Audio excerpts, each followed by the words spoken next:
एक बार एक पिता और उसका पुत्र जलमार्ग से कहीं यात्रा कर रहे थे और तभी अचानक दोनों रास्ता भटक गए।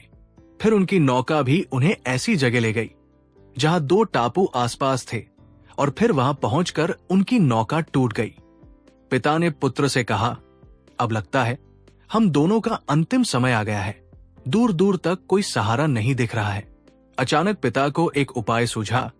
अपने पुत्र से कहा कि वैसे भी हमारा अंतिम समय नजदीक है, तो क्यों न हम ईश्वर की प्रार्थना करें। उन्होंने दोनों टापू आपस में बांट लिए, एक पर पिता और एक पर पुत्र, और दोनों अलग अलग टापू पर ईश्वर की प्रार्थना करने लगे। पुत्र ने ईश्वर से कहा, हे भगवन, इस टापू पर पेड़ पौधे उग जाए जिसके फल फूल से हम अपनी भूख मिटा सकें। ईश्वर द्वारा प्रार्थना सुनी गई। तत्काल पेड़ पौधे उग गए और उसमें फल फूल भी आ गए। उसने कहा, ये तो चमत्कार हो गया। फिर उसने प्रार्थना की, एक सुंदर स्त्री आ जाए जिससे हम यहां उसके साथ रहकर अपना परिवार बसाएं। तत्काल एक सुंदर स्त्री प्रकट हो गई। अब उसने सोचा कि मेरी हर प्रार्थना सुनी जा रही है, तो क्यों न मैं ईश्वर से यहां से बाहर निकलने का रास्ता मांग लूं। उसने ऐसा ही किया। उसने प्रार्थना की, एक नई नाव आ जाए जिसमें सवार होकर मैं यहां से बाहर निकल सकूं। तत्काल नाव प्रकट हुई और पुत्र उसमें सवार होकर बाहर निकलने लगा। तभी एक आकाशवाणी हुई, बेटा तुम अकेले जा रहे हो, अपने पिता को साथ नहीं लोगे। पुत्र ने कहा, उनको छोड़ो, प्रार्थना तो उन्होंने भी की, लेकिन आपने उनकी एक भी नहीं सुनी। शायद उनका मन पवित्र नहीं है, तो उन्हें इसका फल भोगने दो ना।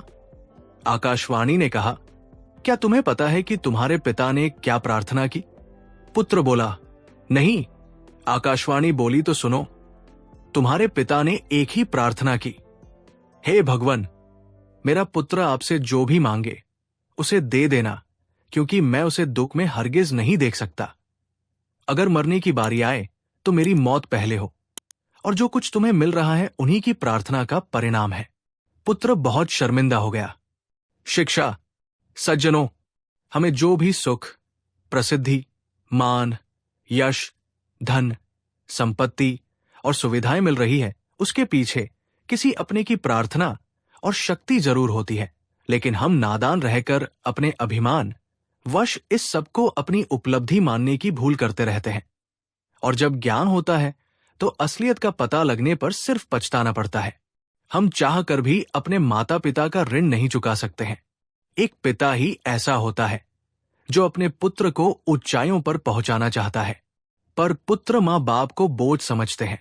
इसलिए आप हमेशा जरूरतमंदों की सहायता करते रहिए।